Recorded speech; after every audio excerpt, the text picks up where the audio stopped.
Commission meeting for September 21st, 2017. Roll call, I guess, the first in order. Roll call. Roll call. I'm with you. I'm not with it yet tonight.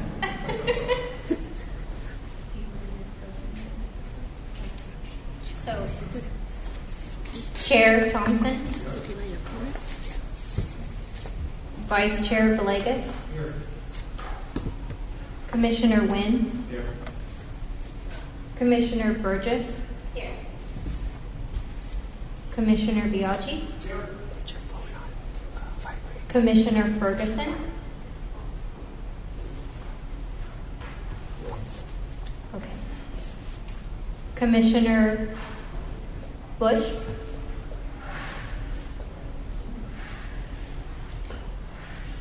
Commissioner Nakanishi, Commissioner Slater, Here. Commissioner White, here. Commissioner Chernell. And you must be Ashley Medina. I am. Okay. Yes. Ashley's our new clerk. Do you want to introduce yourself? Yes, please welcome Ashley Medina as our new commission clerk. She joined us on July 11th.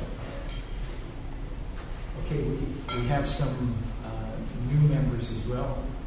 Mr. Bagley is joining us. Commissioners number And, 3. Assemblymember Frazier is going to be leaving the commission, being replaced by Susan Talamantes Eggman. She had a firm commitment. He is first. Won't be attending Not this meeting.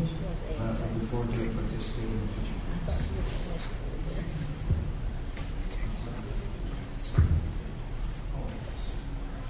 And also Commissioner Slater is a new member joining us tonight as well. Did Mr. Slater, Mr. Red, you guys want to say anything to the commission? Representative Brooke, yes, sir. Okay, welcome.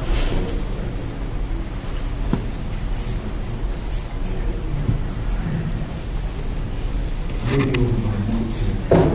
Erik has been so kind to get to me. Okay, one of our members is in the audience who's going to be leaving us, Mike Scriven. And so, Mike, if you would come forward. Mike wasn't sure he was going to show up tonight because he doesn't want to take to do, but we'd like to recognize Mike in his years of service. Let me come out and reach out there, Mike.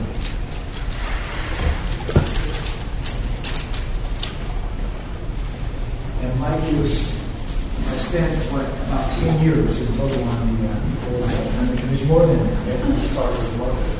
Okay, The first chairman of this committee. well, for myself, who was on the board of supervisors in the 90s and came back, and Mike was still here. So it is over 10 years. Yeah. But I just wanted to present this certificate of appreciation for all that you did for the commission and for showing that we're doing in the future. Thank you. Thank you very much. Erik, you have some comments?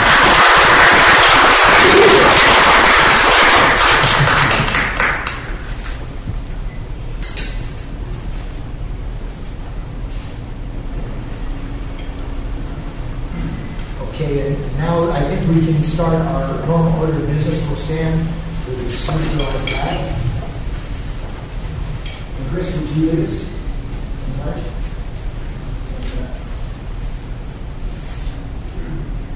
Allegiance to the flag of the United States of America and to the republic for which it stands, one nation, under God, indivisible, with liberty and justice for all.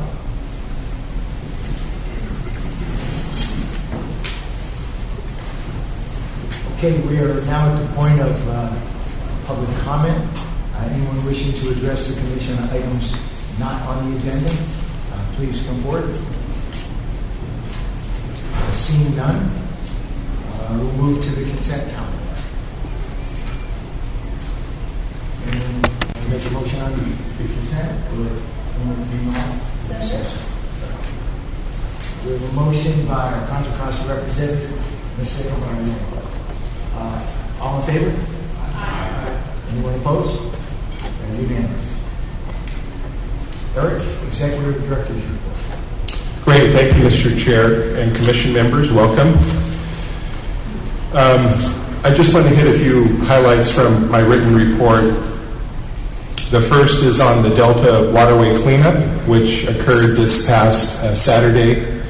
And good, we've got some pictures up from throughout the Delta. We were involved in 5 different sites throughout the Delta region, one in each of the 5 Delta counties. At those locations, we had a total of nearly 300 volunteers. We hauled out more than 10 tons worth of trash. And I want to give special thanks to the commission staff who all stepped up in different locations, but also to a few folks who provided some financial and other support, including Regional SAN, the Sacramento County Regional Sanitation District, and Dragados USA. They both provided some funding so we could have volunteer t-shirts and supplies. Cal Waste donated a dumpster. Delta Kayak Adventures donated kayaks for the water-based site in Solano County. And a special tip of the hat to Vice Chair Villegas, who not only hosted pizza for our volunteers in West Sacramento, but he and his family were there and some of the hardest workers we had at that West Sacramento site.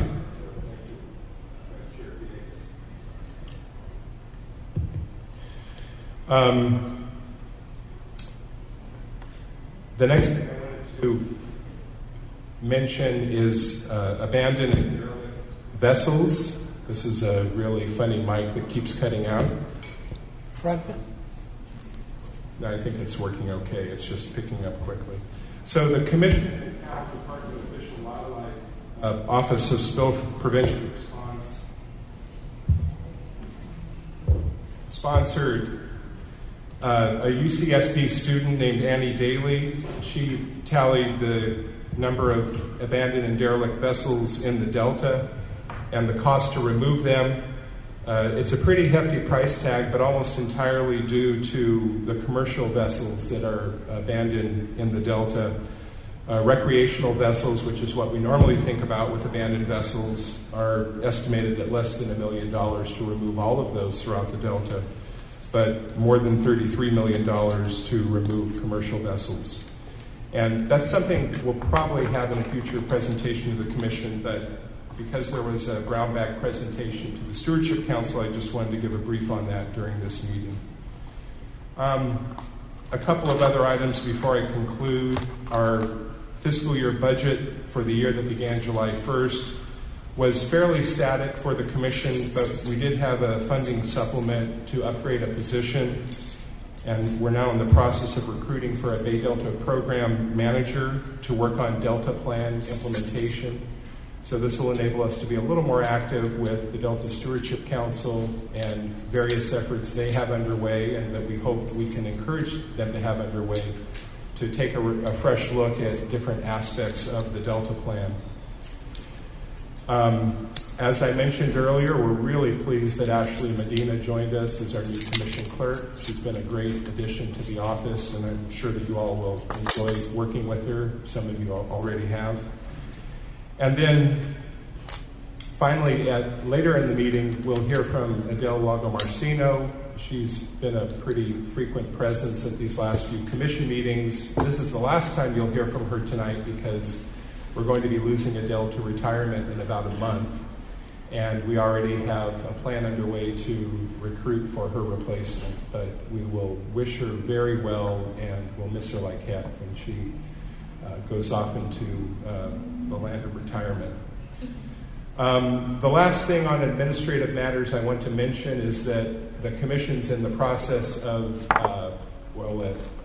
our building is in the process of preparing a suite for us. We're going to be moving across the hallway in our building to a slightly larger, but more importantly, better configured space. Sometime before the end of the year, probably in November, December, we'll have an open house, and we'd love to see Commission members join us there to see where we do our work there on behalf of you. A few items that are not in my report, but I just wanted to mention. First is that I'm going to be gone for a couple of weeks beginning October 9th. Just a heads up to commission members. In my absence, Natasha Nilsson will do a fantastic job of and prove me probably completely replaceable while I'm away. So, but a couple of weeks away from me. I had questions from a few commission members about California Water Fix. It's something we haven't talked about at the commission in a while. I would like to bring a briefing to the commission at the November meeting. As you're aware from news coverage in the last couple of days, there's a lot of activity on Cal Water Fix. Water agencies are voting on whether to participate or not. This will continue over the next couple of months. I'm sure we won't even have a final report on the round of voting that the water districts are engaged in by the time of the November meeting. But I did want to let the commission members know that we're planning to have a more thorough briefing on that at the November meeting. And then finally, I wanted to recognize someone who has been a pretty regular presence at our commission meetings. He's very much behind the scenes, but without him and its efforts, we would not be nearly as well amplified. And that's Alan Arroyo, who's behind the screen there from Department of Water Resources. Alan's going to be retiring soon. This is the last commission meeting that we will see him.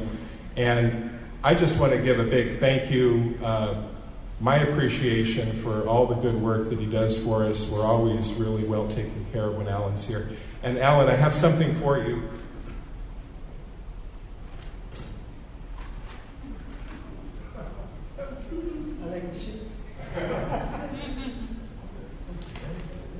It's a bottle of Delta wine. It is. Fine. It's intended. Thank you very much. Thanks, Alan.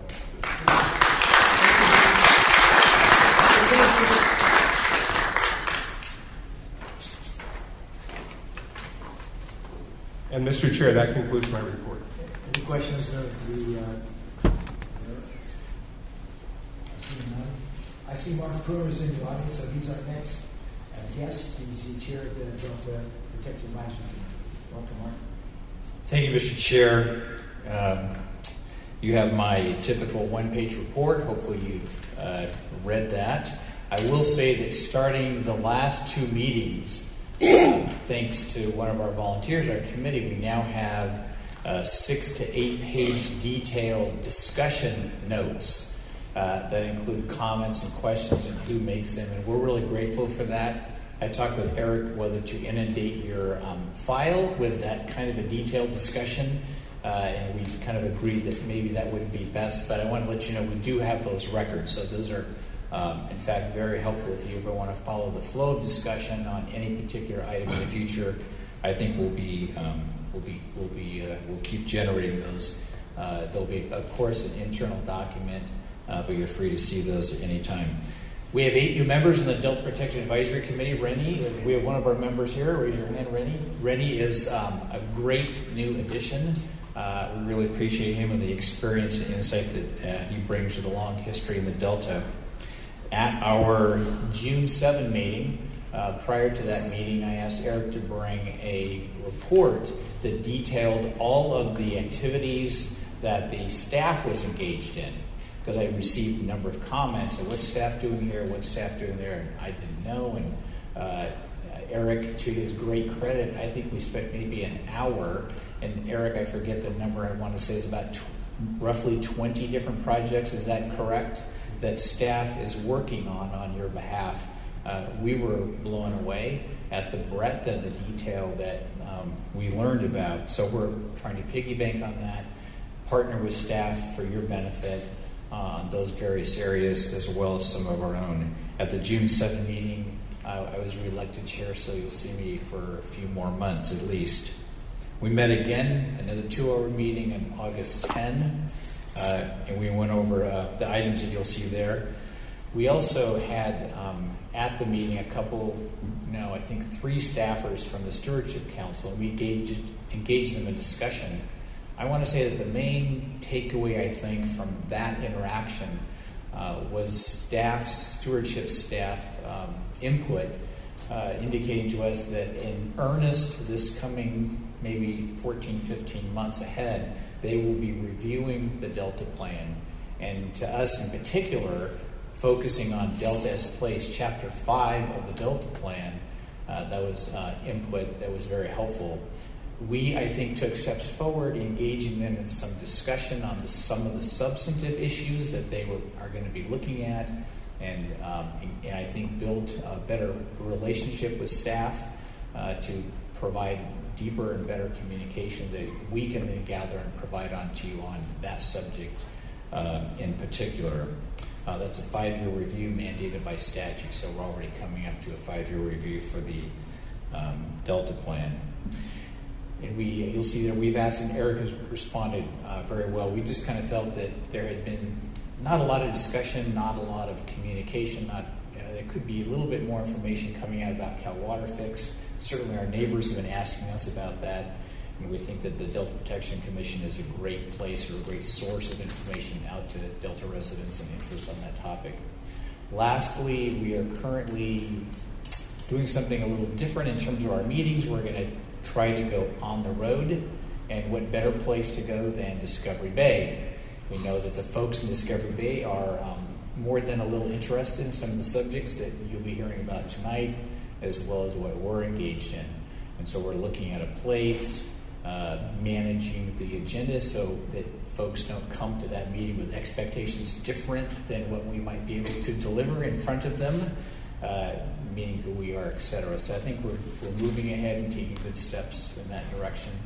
And if that works out well, then it's my hope that we can go around to other spots in the Delta, frankly, because while there's a great interest in the North, that's not the only place there is in the Delta. So, and I want to say that Supervisor Villegas, when the committee was first constituted, that would be 4 years ago now, I might be wrong on that, made the comment that he wanted to see the Delta Protection Advisory Committee not just sit as folks that had their own opinions and their own input, put them into a pot and cranked out a report or whatever it might be, but rather, in addition, served as a place to gather a broader set of information and input.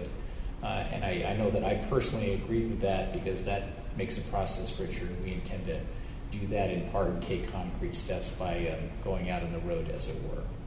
That concludes my report. Thank you very much. Any questions? Please include my office and use us for helping to promote that meeting. Okay? We will take you up on that. Thank you very much. And Mark, yes. I'm pleased to see that the Stewardship Council has decided to look at Delta as a place, because I think that's been missing in that discussion at the council. So keep your feet to the fire. Make sure they understand what it means. We agree. Okay. Thanks. Thank you. All right, Erik. Yeah, the next item on the agenda, Mr. Chair, is the Delta Flood Preparedness Week. Stacy Hayden was to present this report. She's dealing with a little emergency at the moment, and so I'm going to give a brief report on this and then ask for the Commission's approval of a resolution. Flood Preparedness Week is something the Commission's participated in the last several years. As with the previous years, we've produced a calendar that will be distributed to residents in the interior Delta, encouraging them in many different ways to be flood aware and flood prepared.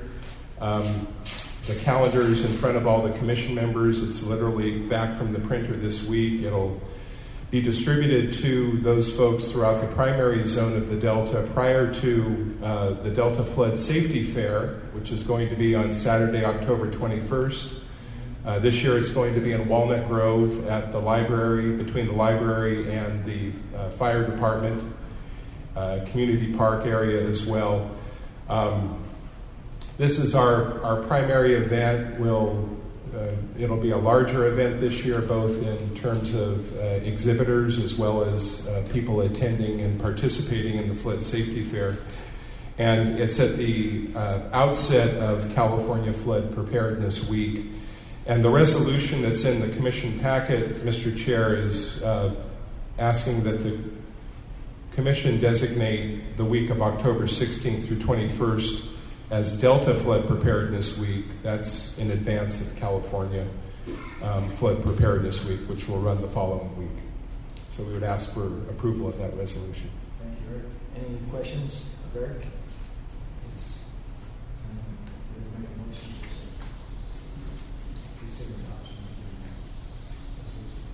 I'll make that motion again. Okay, thank you. Are you seconding that? Seconded by Supervisor Ray. Any discussion? All in favor? Any opposed? It's unanimous. Thank you. Item number 8, I believe that's going to be Nicole. Hi, everybody. Hopefully this mic is working well enough. I'm Nicole Rinke. I'm the Deputy Attorney General with the California Attorney General's Office. I'm not your usual Deputy Attorney General that sits here. I'm subbing in for Jessica Tecumseh, who's busy getting ready for trial. So I think I'll be here for a few months, almost a few months. But I've sat in this seat before with you, so I'm happy to see many of you again. I know this is probably the highlight of your evening. We're going to have a presentation about the Bagley-Keene Open Meeting Act. I'm prepared a presentation that is hopefully interactive and makes this subject as interesting as possible. So starting off here, let's just talk about foundationally what the purpose of the act is. This is going to be our first multiple choice question. You have a handout in front of you that has all the slides. Please do not look ahead at the answers, if you will. It's the honor system. If you can just tab through so they all come up. So Bring the mic a little closer. Thank you. Is that better? Yeah. Well, okay. I hear myself. So here are the 4 possible answers. The purpose of the act is to A, frustrate commission members, B, promote decision-making by consensus, C, promote efficiency, or D, provide for public participation. Any volunteers?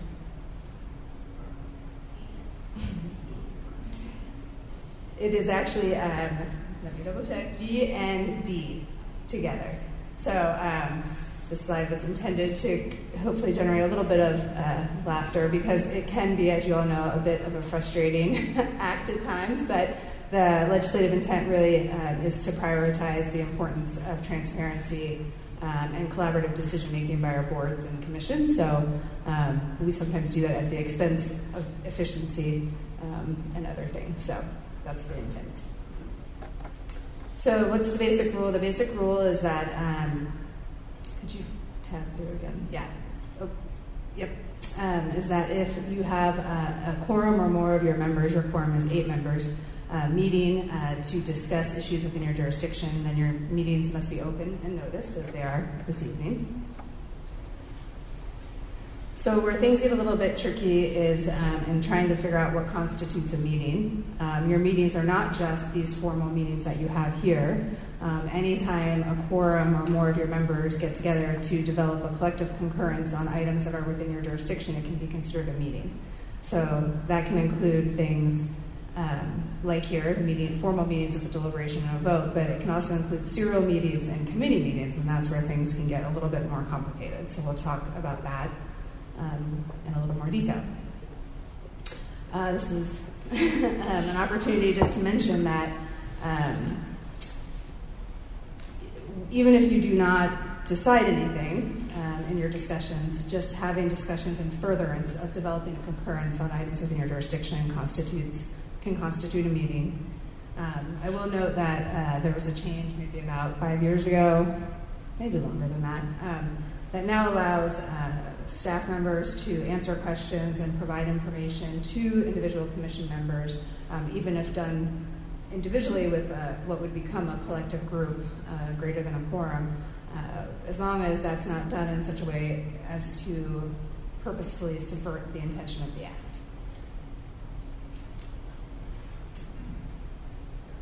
So serial meetings, like I said, this is one of the situations that can get a little bit tricky. So anytime there is a series of communications, each of which may involve less than a quorum, but taken together involve a quorum, that could become problematic. And that can be done by any means, including direct conversations, but also emails or use of a hub or an intermediary. So if a core of members were reaching out to Erik and sharing their views with Erik, and Erik has been passing those along to other members, that could be problematic under the Act.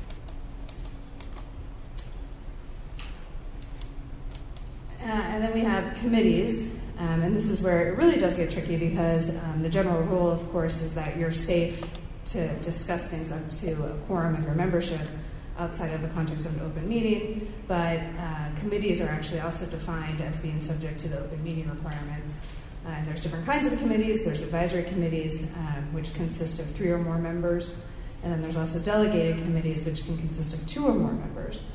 So if those sorts of committees are getting together to do their work on behalf of the commission, then those meetings must also be open and noticed.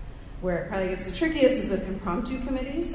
So even if, say, perhaps the chair asks that 3 or more members take on some action or activity and then come back and report to the commission as a whole, that could also trigger the requirements of the open meeting law.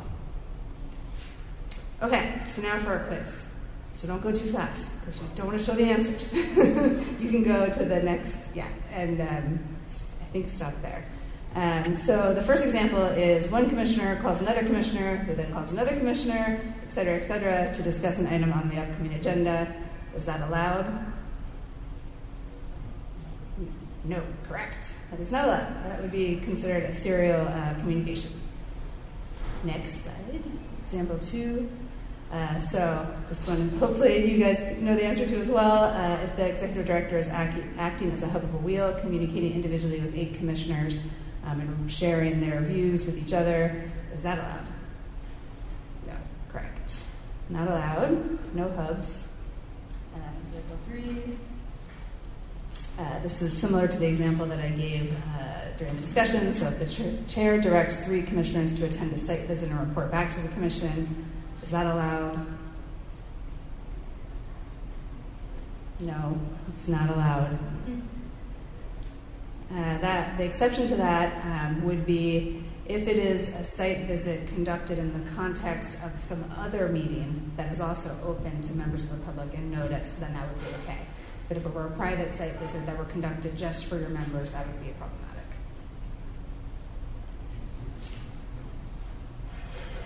What about if the chair directs 2 commissioners to attend a site visit and report back? Would that be allowed? No. That would be okay. Because the impromptu committee rule only applies if there's 3 or more members. So that one is okay. Example 5 is if Erik emails all of you seeking feedback on your draft strategic plan that will come before you at a future meeting. Is that allowed? This is a tricky one that comes up a lot. What's that? Yeah, I mean, our advice, can you click through, is that it is okay. This comes up a lot as it's a practical sort of work matter that the executive director might in fact need, and it might be productive to get the feedback of everybody. But we do recommend, our office recommends that Erik collect that information and then make it part of the public record at the public meeting. So, of course, there are several things that don't constitute meetings. So this is just a little laundry list for you if you're sitting here thinking, well, but what about that thing that I attended the other day? And so there are exceptions. Social gatherings don't count as meetings. Like I said, conferences or other things that are open to the public that may not be your meeting, but they're someone else's public meeting, those are fine. The key really is that they be open and noticed and available to the public as a whole. And if they're not, and even if they are, and several of your members were in attendance, you would want to be careful that you're not having side conversations, shop talk, offline about items that would be within your jurisdiction. So what are the requirements? You guys yourselves don't deal with this a whole lot. This is more what staff does in order to make sure that your meetings comply, but your agenda is posted 10 days prior. There are some exceptions for emergencies and other kind of unusual circumstances that don't come up a whole lot. So generally speaking, everything's got to be agendized 10 days in advance. Obviously, there's public participation at the meetings themselves, and then any records and materials that are provided to you are also must be available to members of the public.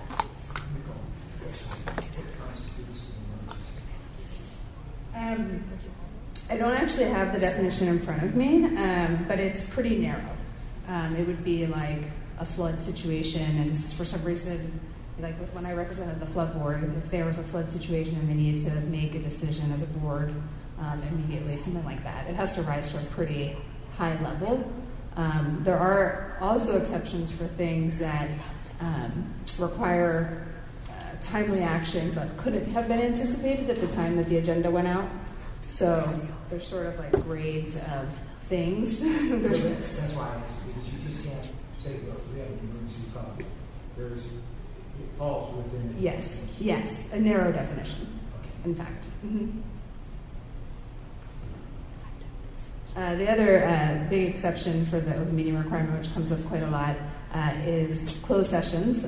I don't know how much that comes up for you all here. Probably not a ton would be my guess. But if you had any of these items come up, then you could legally hold a closed session that was not open to the public to have discussions around them. So certain personnel matters, again, that's defined in the Act, what can qualify under that. Pending litigation, certain real estate transactions, and then if you have to discuss a threat of criminal activity or terrorism, then you can also have closed meetings. The most common closed session that would come up for you would probably be related to litigation. In order to qualify for closed session, it has to be pending litigation, which actually includes, despite the fact that it refers to pending litigation, it does include where you have a substantial exposure to litigation. It can also include administrative proceedings. So it doesn't have to be necessarily litigation where you're named party in a court of law. It can also be an administrative proceeding. I know that there's a possibility for appeals to be brought to this body, which I'm not super familiar with those procedures, but Jessica and I had a brief conversation about the interplay between the ex parte communication rules and your ability to have a closed session if an appeal like that were pending before you. That's something that we'd have to look at more specifically to understand exactly what the parameters were there. So if that ever comes up, rest assured that our office will advise you appropriately at the time.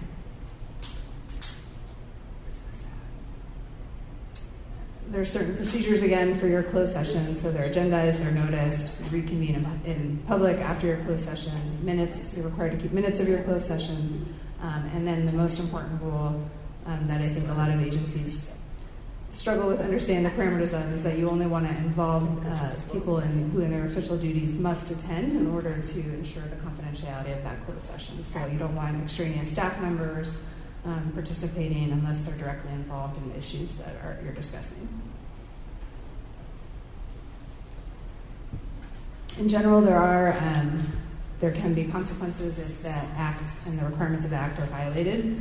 Your decisions could be overturned, your actions can be enjoined, the party who alleges harm successfully could recover attorney's fees, and there is a possibility for criminal penalties, but that is unusual. So don't live in fear that you're going to be subject to criminal penalties. Just that's designed to really encourage you as individual members to act with good intentions in terms of complying with the act and maintaining the public's access to your decision-making process. So, in summary, open meetings are required if 8 or more of you are meeting, or if you fall within any of the committee rules. There are certain exceptions. If you have any questions, can you advance one more? Violations can have serious consequences for yourself or for your decisions. So if you ever have any doubts about what's before you, or if you feel like you're in a questionable situation or you're unsure about something, feel free to reach out to myself or Jessica, who's normally in this seat, and we're happy to help give you advice on a particular issue that comes up. So if you have any questions, I'm happy to take them. The other thing I think Erik wanted me to mention was that the commission, of course, is also subject to the Public Records Act. So the public records of the body are, the official records of the body are subject to disclosure to members of the public upon request. There was a recent Supreme Court case that came out that clarified that your communications that are official communications on behalf of the commission, if they are done over a personal device, may still be subject to disclosure. So that's just something to be aware of. Our office is still developing guidance for our agencies as to what sort of things they should do in order to make sure their bodies are complying with this and protected. But just as a general matter, it's something to be aware of, that your communications, even if you're having them over a personal device, could still be subject to disclosure. Thanks, Nicole. Any questions? Nicole, once you develop those guidelines, we have some direction on the personal communication device, and can you share that with the commission? Because I think that involves support for all kind of what you're subject to, because that's changed. Yeah, I should say I don't anticipate or don't know that my office is developing any public guidance, but we will be developing internal guidance that will shape how we inform our agencies, and so that will probably get channeled primarily through Erik, but then would eventually get communicated to you in terms of procedures that get put into place to make sure that we're in compliance. It's from the guy who has 2 cell phones. I know. No, it's definitely, it makes things tricky, so. Any other comments or questions from the board? One question. Chris? So your first question to us, just a bit of a trick question, a bit of a big question. Answer B, which was part of the correct answer, was something about one of the purposes of the Bagley-Keene Act is to facilitate decision-making by consensus. I was wondering if in that case, you mean, or the law means, by consensus, unanimous decision, or dutifully made decisions in a friendly group of folks? Yeah, I mean, I think what it was referring to is that it's intended to encourage deliberations amongst public bodies, but that occur in a public session that's available and transparent to the public. Got it. Yeah. Thanks. You're welcome. Okay, Erik, item 9. Yes. Item 9 is an update on the Delta Conservation Framework, and this was an item that the Commission heard, I think it was a year ago. Sorry about that, staff report in front of me right now. The effort has been proceeding along. There's been ample involvement from both Commission staff, members of our Delta Protection Advisory Committee, and commissioners themselves in the development of this Delta Conservation Framework. And so tonight I'd like to introduce Carl Wilcox and Dr. Brooke Jacobs to present on the Delta Conservation Framework. There's a slide deck that is included in the commission meeting package. And with that, I invite you to go to the podium, or I'm not sure if they're going sequentially or share the podium, but we're really glad to have you both here tonight. Thank you for joining us. Thank you for having us. Chairman Thompson, Commissioners, I'm going to be really brief here and just recognize that we appreciate the opportunity to come and talk with you about the conservation framework and where it is. There's been a lot of energy that's gone into it by our staff, but by those of other agencies in the Delta and from the community, and we really appreciate that. We're looking forward to getting it out for public review and engaging with the community again. And with that, I'll turn it over to Brooke, who will walk you through the where we've been and where we are and what we're planning to do, and then be available to answer questions afterwards. Thank you. Well, thank you again for having us here tonight. I'm excited to give you an overview, remind you of what the Delta Conservation Framework was based on our last presentation, I think about a year ago, and then give you a sneak peek into what's going to be in the public draft, which we will release very early next week. So, as a reminder, the Delta Conservation Framework was developed, or the Department of Fish and Wildlife led the development of the Delta Conservation Framework, and it envisions conservation in the Sacramento-San Joaquin Delta, Yolo Bypass, and Suisun Marsh through 2050. The next slide. So this slide is speaking about the process, the Delta Conservation Framework was developed through a series of 6 workshops that we held throughout 2016 from, I think, June through December. Those 6 workshops really helped bring together a large group of stakeholders to develop the core components of the framework, which you will see when it comes out next week. The framework has remained very true to that feedback. We worked very hard to incorporate it into the document. So this is just to remind you of the types of stakeholders we had participating in these series of workshops. We had very good representative from state agencies, we had federal agencies, and regional agencies as well. We had representatives from UC Davis and UC Santa Cruz, several different NGOs and consulting firms. We also had private residents of the Delta participate in the workshops. Although not as many as we had hoped, in at least the first few workshops, that participation did improve towards the end. We got more engagement. We're planning to work to continue to improve the engagement from the local community to get their feedback during this public review process. So we've planned 2 workshops in October, which I'll talk about in a minute, one of which will be in the Delta in the evening to hopefully create that opportunity, make it a little bit easier for locals to participate. Next slide. So this is a timeline just to sort of run you through what we've been doing since the last of those workshops and since we came to talk to you. From January through July, we worked hard to go through all of the notes from those workshops, pull them together, and use them to help inform writing the document. Christina Sloop, who you may remember from our other presentation and from the workshop, she's the lead staff on this. She really wrote the whole darn thing herself. So it's quite an impressive effort. She conducted substantial literature review, scientific literature, existing plans, previous plans in the Delta. While she was doing that, while we were doing that from December through July of 2017, we also participated in 2 new regional planning efforts. These were really key in helping us see how these regional planning efforts could be launched and could be run, and they really informed the development of the framework. So we participated in the Cache Slough planning effort that was initiated by the Delta Conservancy, and also the Central Delta Corridor Partnership, which I'll talk about in a minute.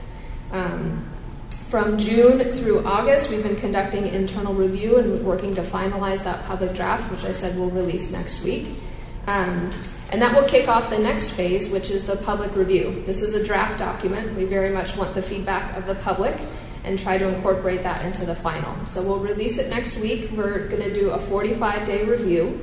And during that process, we're giving additional outreach presentations. We're coming to you. We went to the Stewardship Council. I think we'll be talking to the Delta Conservancy next week. And we're happy to give other presentations if you have suggestions. We also have 2 workshops planned at the Gene Harvey Center in Walnut Grove. As I said, one in the evening and one during the day to try and get a mix of participation. And then we're going to take all that feedback that we get and use that to finalize the document.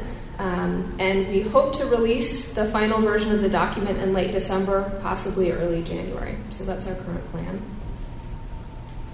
Okay, so I'm going to get into reminding you of the core components of the document. So the purpose of the Delta Conservation Framework is to provide a forum for broad collaborative engagement and buy-in in conservation, to provide a shared vision, overarching goals, and strategies for Delta conservation, to provide potential solutions to recognize challenges in the Delta. When you talk about conservation in the Delta, many of the same challenges come up over and over again. So we've tried to provide suggestions for solutions to those.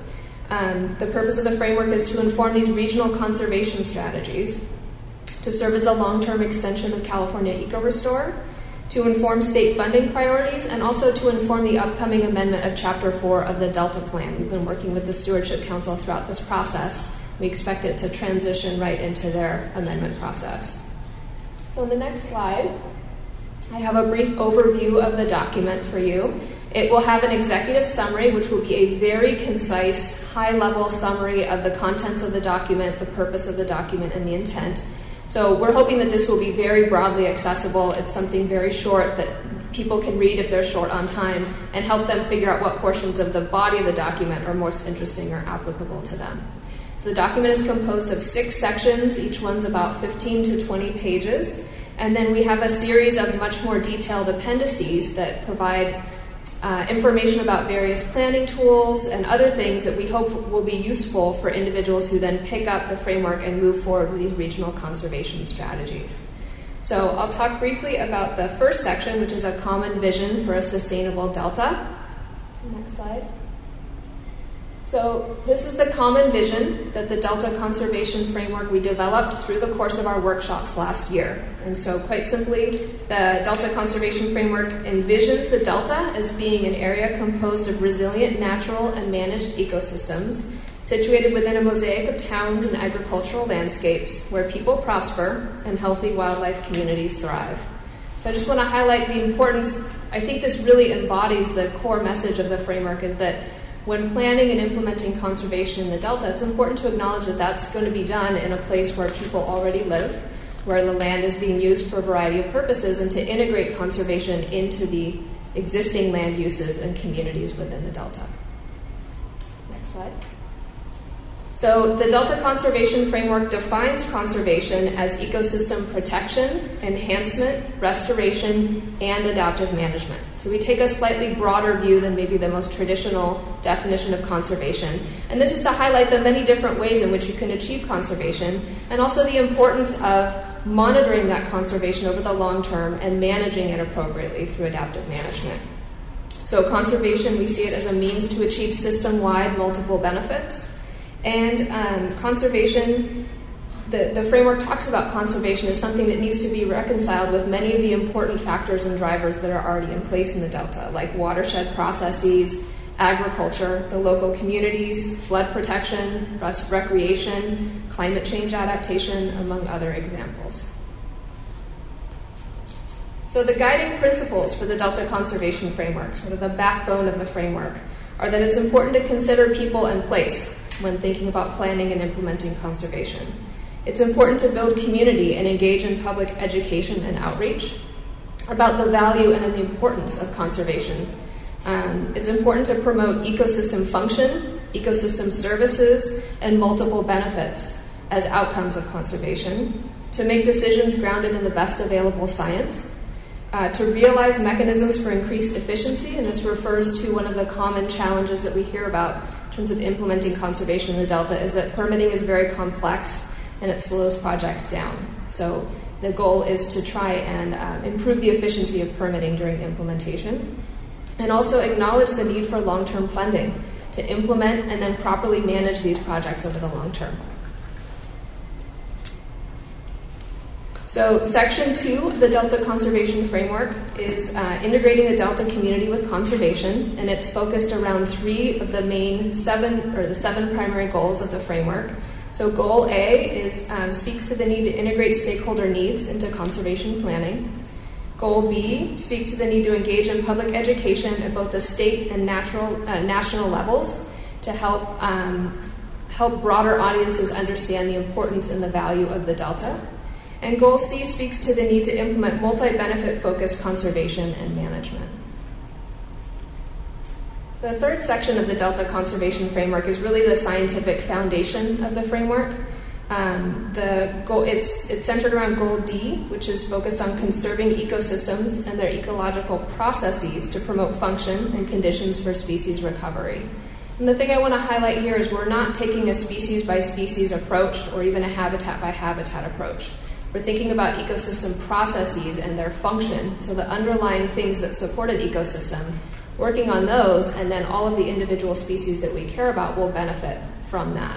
And this is based on a very solid scientific foundation. We reference heavily a Delta Renewed, which is a peer-reviewed report that was produced by SFEI, the San Francisco Estuary Institute, and funded by the department. The next section, Section 4, speaks to conducting Delta conservation based in science. And so this speaks to the need to evaluate the progress of conservation and address climate change and other drivers of change through the Delta Science Program and the IEP Science Strategies, and also through coordinated adaptive management programs, two of which are the Adaptive Management Program for the current biological opinions on the State and Federal Water Project, and also the California Eco-Restore Adaptive Management Program. Both provide venues for long-term evaluation and management of conservation in the Delta. Okay? The next section focuses on facilitating Delta conservation processes, and I talked a little bit about this earlier. So Goal F speaks to improving the capacity and approaches for permitting processes for Delta conservation projects. So as I referred to the fact that many people trying to implement conservation in the Delta frequently find the complexity and duration of permitting to be prohibitive in getting these projects done. So the framework speaks to this complication and also provides a long list of potential strategies to improve the efficiency of permitting using existing tools that are already out there through regulatory agencies. Goal G is focused on developing mechanisms to secure long-term funding for continued conservation implementation and management. So funding both to get these projects done and on the ground, but then also not to walk away, to continue to be able to be good land managers, manage the land over the long term, and use adaptive management and evaluation to make sure that we're getting what we want out of these projects. They're doing what we need. So the next slide is centered around Section 6. Section 6 of the framework talks about how we envision the framework being implemented over the long term. And the framework focuses on the highest and best form of implementation through development of these regional conservation strategies. As I said before, we participated in 2 developing strategies over the past year. And so the idea in the framework is to promote these smaller scale regional processes that engage all types of stakeholders together to come together to the table, look at many different factors, existing infrastructure, existing land uses, communities if they're present in the area, and the ecosystem benefits that could be achieved through conservation, and put all those together to envision where doing conservation really makes sense in that region, in a regional perspective. And some of these have already been done. This is not a new idea. The Sassoon Marsh Plan is a good example. Also, the YOLO bypass partnership structure. We have a little diagram up here attempting to sort of highlight the different levels of that stakeholder coordination and communication that occurs in the YOLO bypass while they're planning conservation there. As I said, we participated in the Cache Slough Complex Restoration Planning Partnership, the phase 1 of that effort. And then also the Central Delta Corridor Partnership, which is a group of public agency and NGO landowners. So we always hear the suggestion that conservation occur on public lands first. So some public landowners, including Metropolitan, Department of Fish and Wildlife, DWR, and also the Nature Conservancy got together and are starting to think about what could we do with conservation on our lands that are already owned by the state or by public agencies. So that's been very interesting as well. So the next slide, again, just sort of hits this point home, that the framework is really this overarching, very broad framework for envisioning how conservation could be planned and implemented in the Delta, but we really see it being important that these regional strategies that are developed at a more local scale with local stakeholders fit into the framework, and we see that as being the best way to really get down to the nuts and bolts of planning and implementing and monitoring these projects over the long term. So just one more slide with the next steps for the framework, and some of these I mentioned earlier. We are going to be working with the Stewardship Council. The framework is intended to inform the Delta Plan amendment for Chapter 4, and of course the Stewardship Council will be leading that effort. We're hoping that the framework will tee off a series of regional conservation strategies, which will be led by the Delta Conservancy, and also will serve as a long-term continuation of Proposition 1 grant solicitations run through the Delta Conservancy, the Department of Fish and Wildlife, and also the Delta Science Program. Additional potential next steps is really a state-led implementation of the framework as the long-term continuation of Eco-Restore. And this could be led by the Resources Agency, by all of the different departments that fall within the Resources Agency. We've had suggested in many workshops that the framework be used as a communication tool to garner support for funding for conservation and long-term land management in the Delta. And we're also hoping to use the framework as a tool to spur coordination and improve communication among state and federal agencies to discuss permitting of restoration projects, to really get down to how do we use some of these tools that we have available to us to improve the efficiency of these processes. So that's it. I'd be happy to take your questions.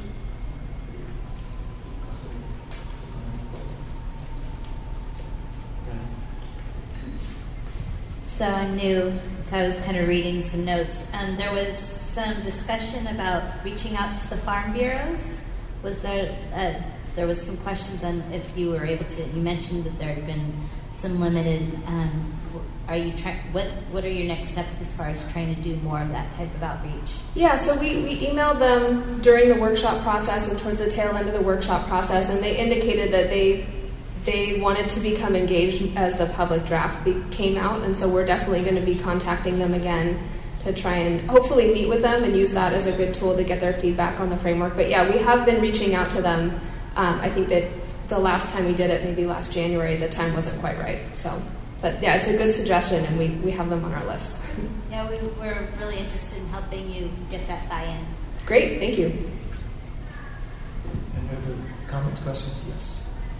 Yeah, hi, Kate White with the California State Transportation Agency, and I just wanted to offer that Senate Bill 1, which was the transportation funding package, has set aside, I believe it's $30 million a year for advanced mitigation dollars, and I just want to make sure that was on your radar, because I know part of this is identifying funding for these projects, these conservation projects.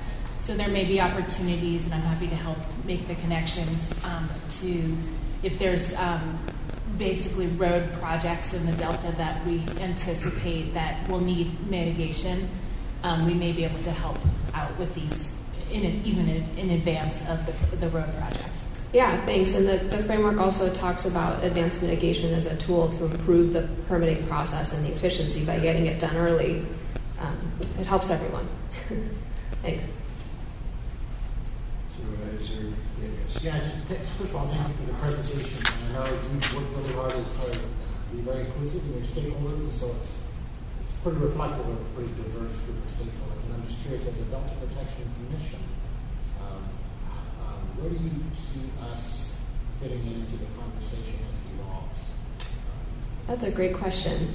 We would welcome your feedback on the public draft, so we will certainly be making sure that Erik is well aware the moment it's released. So he will have that. And Erik has been a great resource. He's been providing advice and comments throughout this process. So we're going to continue to involve him as much as he is able in helping provide the perspective of the Protection Commission as we're continuing to develop it. And he's been a strong advocate for including some important components, like a focus on public lands first. That's been staying in. So yeah, we'll make sure that you guys get a copy, and we're happy to have a conversation to get your feedback that way, or we'll take written comments as well, whatever works. If I could just add to that, Vice Chair Villegas, we have been participating and providing comments. Most recently, there was an administrative draft. And the messages that I've been conveying consistently, and this is a great opportunity for the Commission to tell me if I'm on the wrong track or maybe need to go down a different track. But first and foremost, acknowledging that this work only really succeeds in the Delta if it's done with the involvement of the Delta community. That's critically important, and I really tip my hat to the department. I think they understood that message from the start, and it's been an important thread that's woven throughout this document. I'm interested to see the public review version, but I'm pretty sure that that's going to still be a strong thread throughout that.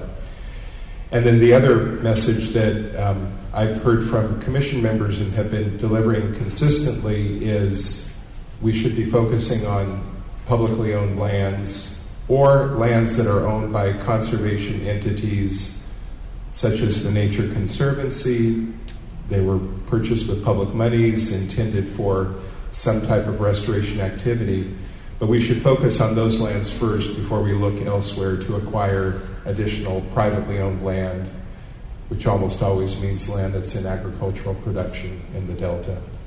And so if there's any variation on that, I'd love to hear it from the Commission. But those really have been the two comments that I've been making consistently throughout this process. And from what I've seen so far, I think they've been acknowledged and incorporated. I'll be looking at the public review draft with great interest when it comes out next week. But I expect that it'll be consistent with what we've seen to date. Any other comments? Yeah, just as a follow-up to that, I think, our desire is to make this as useful a document as possible moving forward. And so how the commission sees itself in the implementation or carrying out the elements of the framework and or the co-equal objectives, as well as Delta as place, is key to how this thing works in the future. And we try to lay it out as a framework from that perspective. So I think, any input or feedback you've got about how the commission's role should be in this, we're more than interested in hearing that. And when you were at the Stewardship Council, I think I made the comments about how pleased I was that you did a lot of outreach to the public to make sure they were involved and knew exactly what was going forward.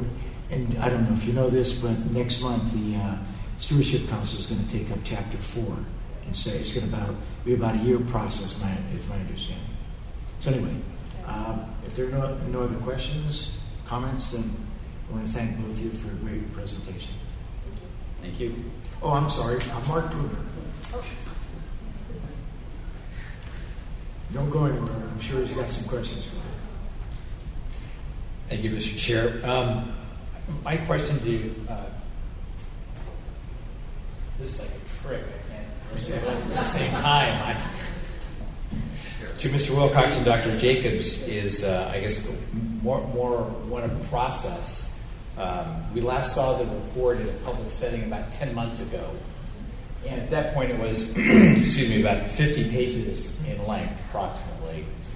And since this is a 32-year plan, if it's implemented or adopted in 18 and goes to 50, if I'm doing my math correct, that's a long while. And so if it's several hundred pages, 10 months since the last look, 32 years, but the public won't have a chance to, is required to weigh in October, that seems like it just my gut sense from regular folks that have day jobs and are doing this on a volunteer basis, from the Delta residents' perspective, not being paid to do it, an inordinately short amount of time to gather quality input.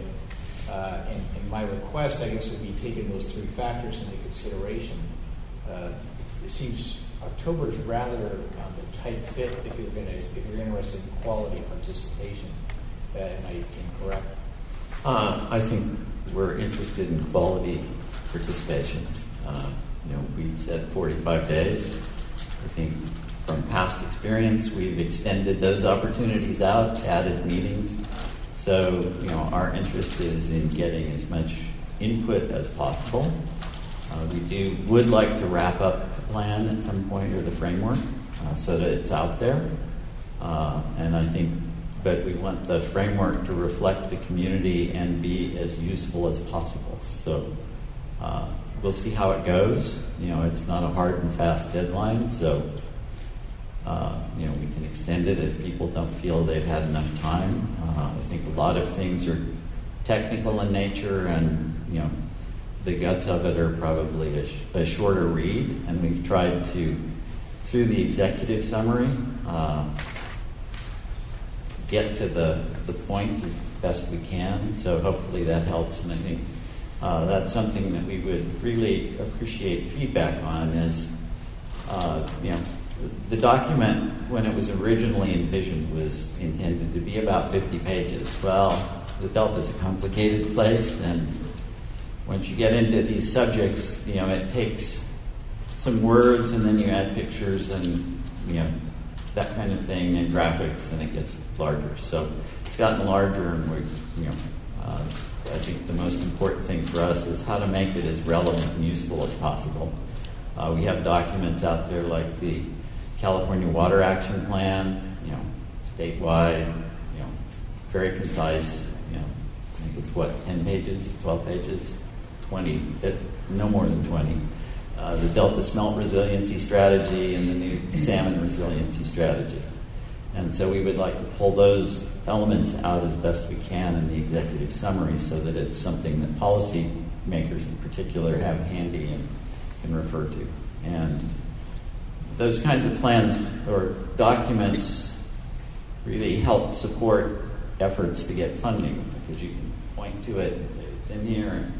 And so from that perspective, I think we're open to the review period and making it as useful as possible. Thank you. Well, my gut sense is that 2 weeks or so to look at several hundred pages after a 10-month hiatus is on its face too short a time. That's my suggestion, and we'll see what it looks like. The substantive question I have, other than process, has to do with your plan to resolve what may be potential conflicts when your plan is adopted January thereabouts, with the changes in Chapter 4 that are going through the process of the Stewardship Council, becoming potential changes in Chapter 5, which may come into conflict with your framework. That said, what is your plan for harmonizing what you adopt in the framework with changes that may occur in the Delta plan? So the framework isn't a plan. I mean, it won't be formally adopted. It's a framework that was developed through stakeholder input and with the other participating state agencies. And we have been working with the Stewardship Council closely throughout this process, and we will be working with them closely during the Delta Plan amendment process as well. And so they've been having an eye on the framework with the goal of making it as consistent as possible, I think, with what they envisioned with the Delta Plan amendment. But it will be one of several things that inform that Delta Plan amendment. So I think what I'm hearing you say then is that even though it may be finalized as a framework beginning of next year, nonetheless, you'll be making changes to it to make it consistent with the Delta Plan changes. Is that what I heard you say? I wouldn't say necessarily. It's intended to be a living document, so we will revisit it. We don't intend to write it once and then walk away until 2050 at all, particularly if it relies on these regional conservation strategies for the nuts and bolts of implementation. Those are yet to be developed. Once the framework is put into place, what will be the governance section or governance component for those changes? Will it be staff-driven at the department, or do you have a governance component? I didn't see one. Well, I think that goes back to, at this point, kind of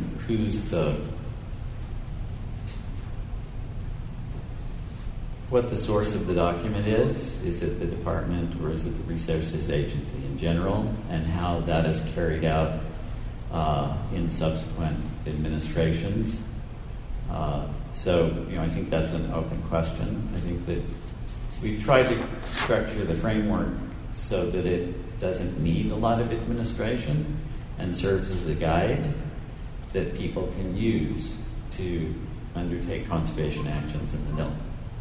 And so, it really relies on the regional strategies development for its actual implementation, and intends that be the venue for formulating some kind of plan of activity and engaging the public and coming up with something that's hopefully broadly supported and then can move forward.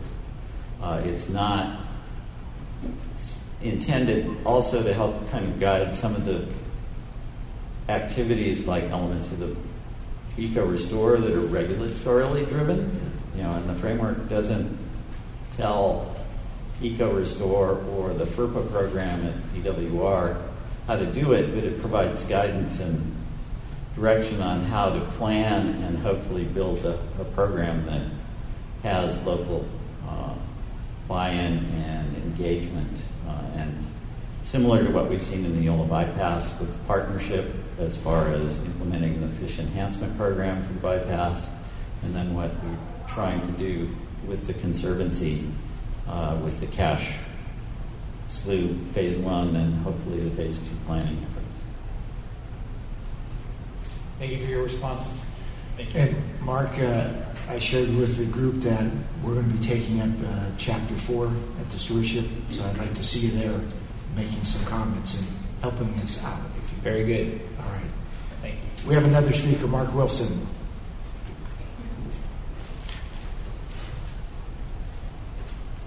That was a nice Mark. I'm a not so nice Mark. But, as far as this process goes, I have some problems with it. The common vision that was developed was very early on in the process. It's talked on paper. It looks like the engagement process is just a wonderful thing, and from what I could see at the one night meeting that I was able to go to, was that everybody who had been in attendance up to that time, except a few, and I mean like a few people that were, other than those few people, everybody was an agency person, a consultant, or an NGO. And they wrote all the goals, they wrote all of the basic content of this thing. And I've got a problem with the Department of Fish and Wildlife. I mean, we've been dealing with them through BDCP and Waterfix here, and I just don't trust them anymore. They talk about conservation based on science, and my observation has been over the last dozen years or so that if you leave it an open book process, and Mark asked a very good question, is how are you going to modify this in the future? And what it does is it leaves these processes in place, and it's interesting to see how science is bent to political goals. And I hope, if I understand things correctly, this does not have the force of law, but what happens with some of these processes is they kind of metastasize over the years, and people accept them as if they are the rules of the road over time. And then sometime down the road, when it's time when the political goals are a little different, all of a sudden that plan comes out and everything changes in it. But as far as the public involvement goes, there really hasn't been any. In fact, I went to a Delta Renew. Did you see that report? That was up there, and this strategy is based upon this Delta Renew report. I went to a workshop in West Sacramento, a month and a half ago or something. I was the only person in the room. Of course, it starts at 10 or 11 in the morning, when all the people can really participate. I was the only person in the room who was a property owner, a private citizen. Every single other person in the room was an agency person, an NGO, or a consultant. And that's just driving these processes. And again, like I say, the public participation looks good on paper, but it isn't happening. And there is no really buy-in from anybody in the public.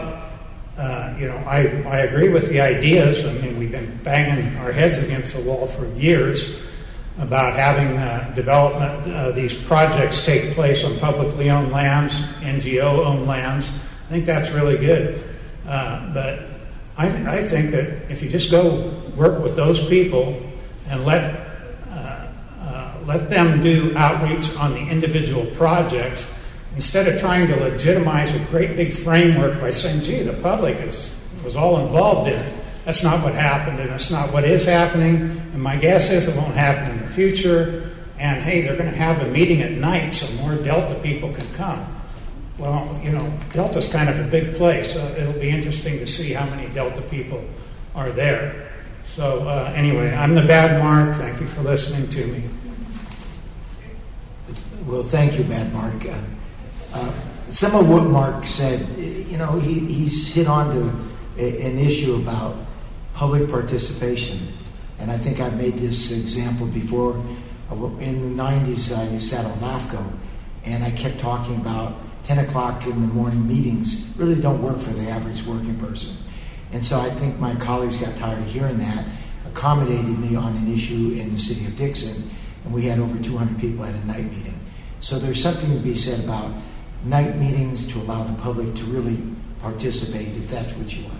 So I hope you've heard what Bad Mark has said, that if you're going to have additional meetings, you should certainly reach out to the public, have it at a time that's convenient for them. Any other?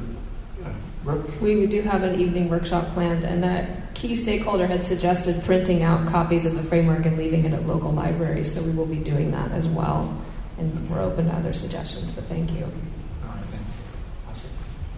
you know what? So this is just this is the idea of getting public input with these kinds of technical documents that are 25 years in length, but people can't really get their heads around them when they're trying to get dinner made for their kids and get them to soccer and get home, or for the 10 o'clock news. The idea of having meetings is certainly one way to do it, but it really does require, to Mark, I mean, he's not that bad, Mark. He's telling the truth. You know, the reality is, unless you've got some skin in the game, you're probably not going to skip out of work early to go to a daytime meeting. And so, you know, in terms of putting a project or a framework together, you can really say the public was engaged. You know, you might consider some sort of non-traditional ways to actually talk to that lay person that's at the fair that's hanging out with their family to say, can I ask you 3 or 4 questions about your ideas of what the Delta ought to look like, rather than getting into the details of everything for everybody. Just talking to common everyday people at everyday events, that takes a lot of work, but that really does kind of get to what I think we all want to say we've done when we've done these kinds of projects. And not to improve the work that you've done, because you've done a lot of outreach to interested stakeholders, but the reality is when we talk to people that are just living day to day, that don't have the time to engage in the work to help that everybody else is going to take care of, it is another venue by which to get that kind of, you know, that fair conversation about what they'd like to see the Delta look like and embed that into a framework. And so that takes a lot of work. You know, monkey surveys for the younger generation, that they might want to see a Facebook page that says, you know, what do you think about the Delta? Have you ever been to the Delta? And if so, answer these 3 or 4 questions about what your vision is and what it ought to look like. I think that takes work, but I think it's worth doing to be able to say that you've done everything you possibly can to engage the public. So I'd offer that as a piggyback on Mark's comments as an amendment to Mark's motion. Thank you. Thank you. Any other comments? Yes. I think when you talk about outreach and calling people out, I agree with Mark. The outreach to agencies. I mean, I've been farming the Delta for 52 years. I've never heard anything. I'm going to send the Delta Water Agency and other water things, and outside of once in a blue moon of public stakeholders, and I'm looking around the room of the stakeholders with 2 Delta farmers. So I don't agree with the fact that your reach out or outreach is, I think it's a misnomer on your part that we outreach. And I'm looking at that thing, and it's every agency, and you're like preaching to the choir. I mean, all those people in that league kind of feel the same way you do. And how do you get different positions and different ideas when you're talking to the choir? Thank you very much for being here. Thank you. Chris and then John. Go ahead, Chris.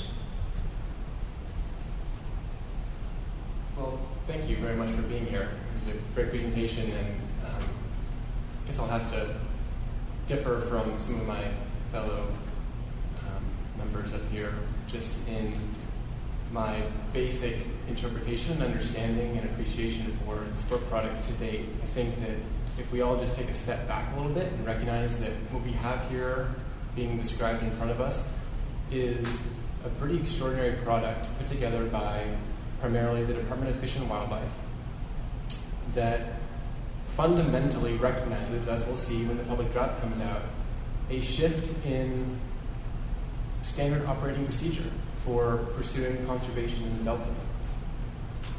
One that focuses up front, acknowledging up front the absolute, not just the interest in and to do so for some political advantage, but the necessity for project success on the ground to incorporate local interests, local voices, local perspectives, local involvement in the development of what we're talking about here, which is conservation projects and advancement of ecosystem processes.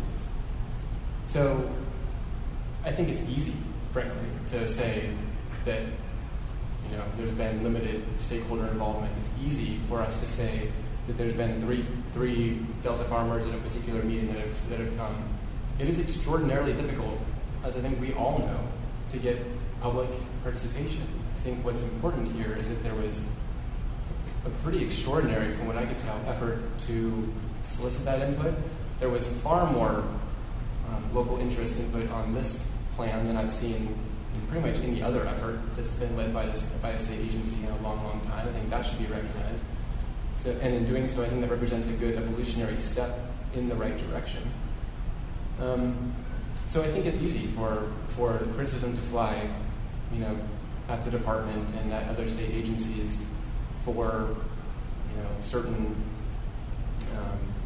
for certain reasons, from certain perspectives. But, at some point that becomes rote.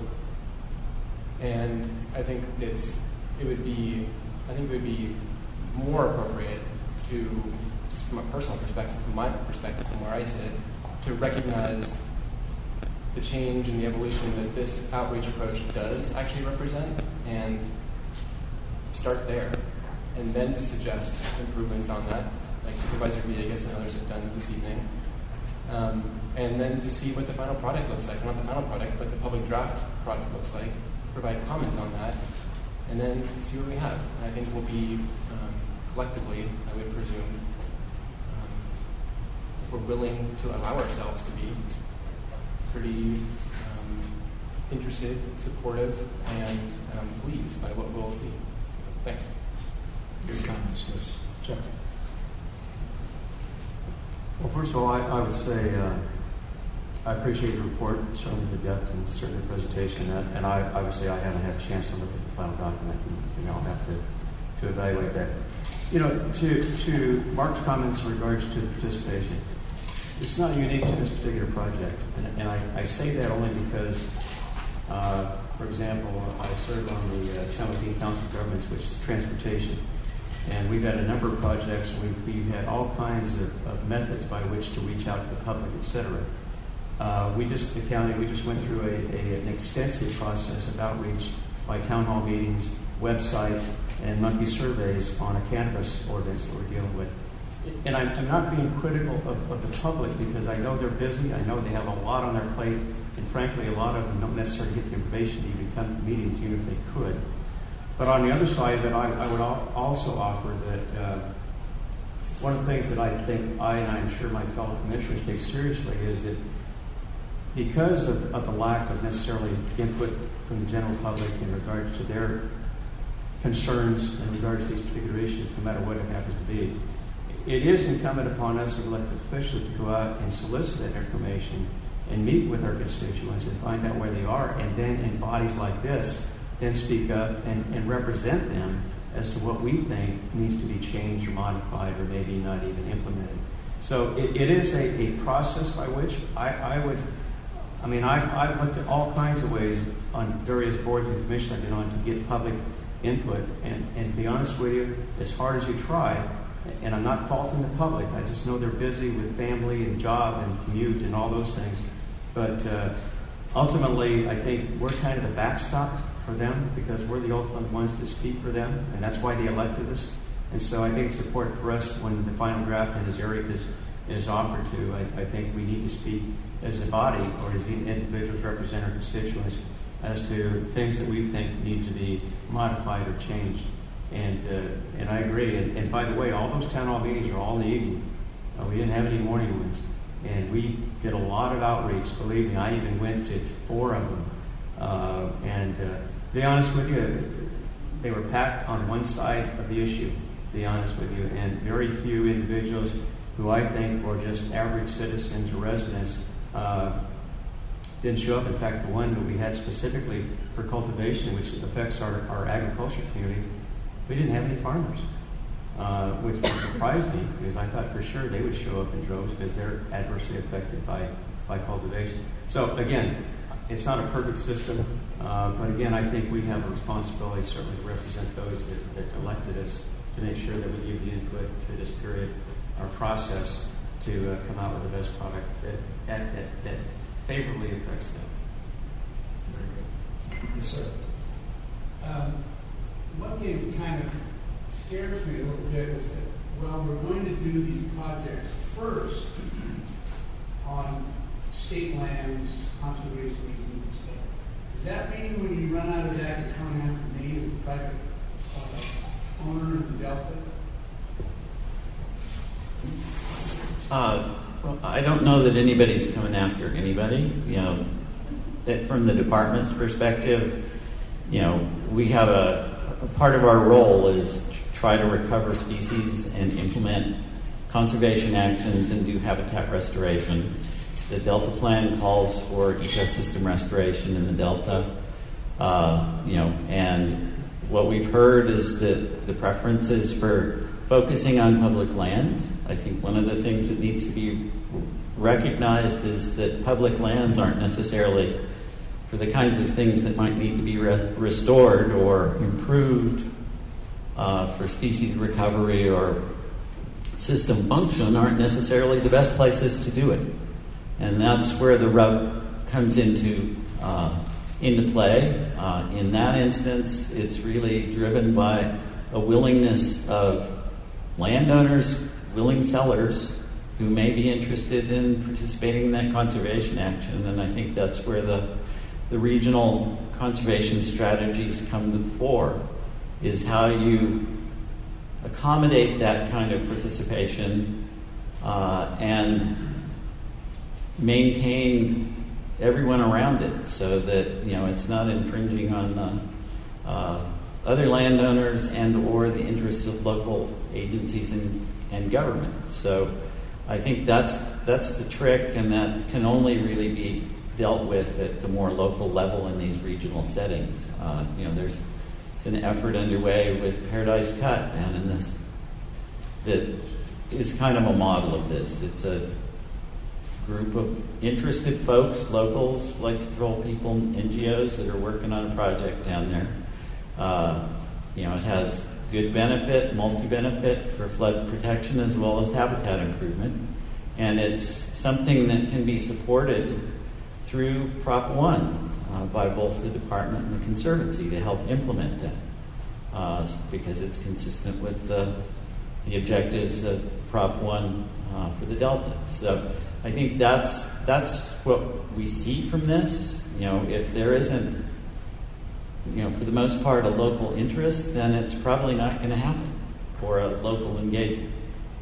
And I think we look particularly to the Sassoon Marsh as a place where, you know, they spent, and I was part of that effort, you know, 12 years working on a management plan that recognized the ongoing management in the marsh and the need to be able to streamline the permitting process so that those folks could keep doing what they needed to do, but at the same time facilitate where people were willing the ability to do tidal habitat restoration for a lot of the endangered species that are there. So it's a balancing act. Right? So as I stated earlier, being new, I'm more just using observations and some of the feedback about public outreach. I've had a little different experience about town halls. We had a town hall last month in Bethel Island, which is not a super populated area, but 220 people came and packed a very hot meeting area, and they cared deeply.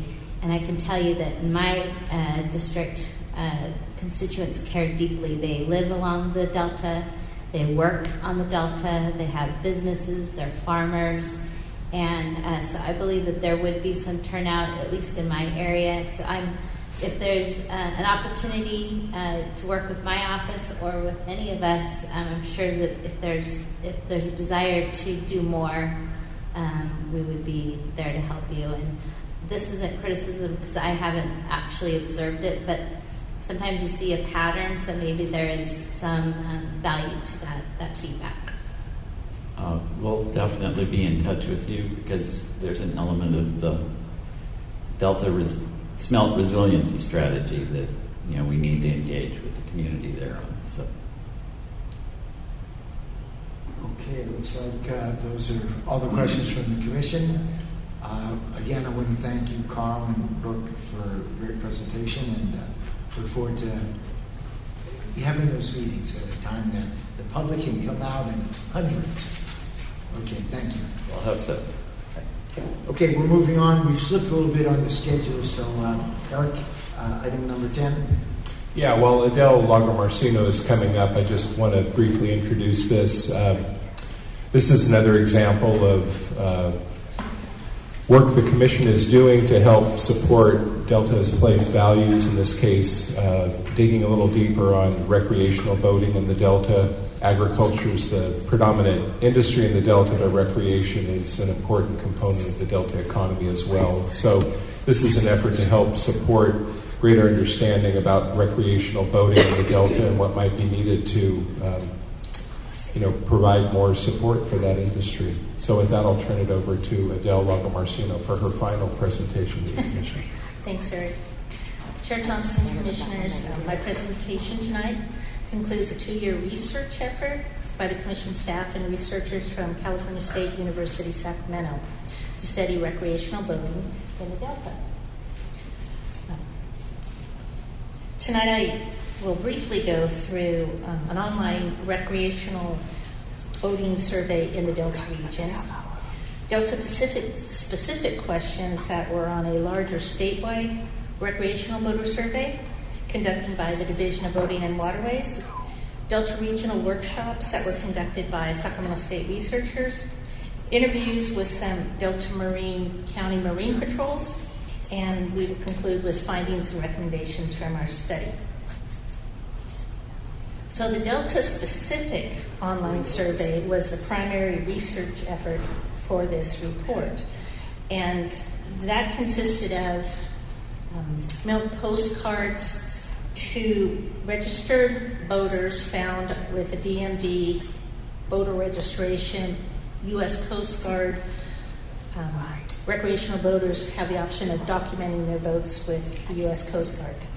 So the researchers mailed out approximately 10,000 postcards to the Delta counties, and then the primary market area, which was defined in the 2002 Boating Needs Assessment. And those counties included Napa, Marin, Alameda, Santa Clara, San Mateo, Santa Cruz, Stanislaus, and Calaveras. So, some of the survey findings included participant characteristics. So 31% of our respondents to our survey identified themselves as Delta residents. 89% were male, and 74% were over the age of 50. I want to say out of those 10,000 surveys that we sent, we had 728 responses. Boat ownership, our respondents, there were over 1,000 motorized boats, 1,016 to be exact, and they also stated they had 688 non-motorized boats, being kayaks, canoes, that type of thing. 33% of those boats were power boats, 10% were kayaks, canoes, and 10% were bass boats.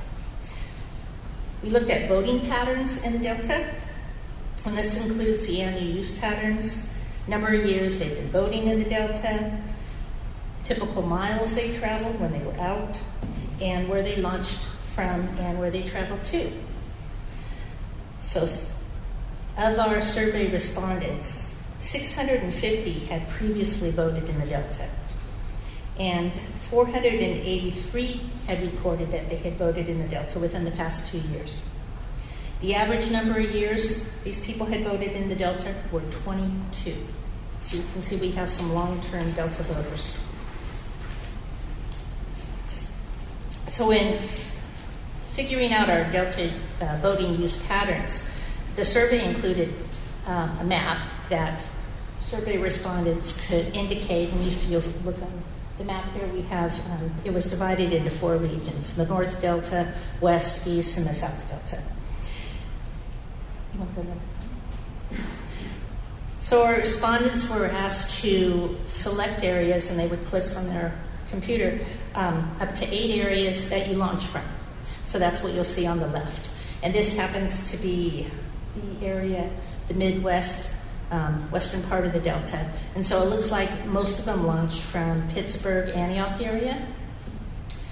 The map on the right includes where they go. Now, they can launch from different areas, but where they look like they go here in the Midwest part of the Delta, the popular spot was Sherman Island. So that gives you kind of an idea. So we have maps, the heat-sensitive maps for the North Delta, the West, East, and South. Our survey told us that powerboats travel an average of 19 miles an outing, and that kayaks, of course, are about 3.5 miles. Our survey also asked perceptions from the boaters of the drought and invasive species on their boating habits. And surprisingly, at least I was surprised, maybe, but when asked whether drought conditions had affected their boating in the Delta, 44% said yes, it had. 55% no, it hadn't. Those who reported yes primarily cited water quality, low water levels, and impacts on fishing.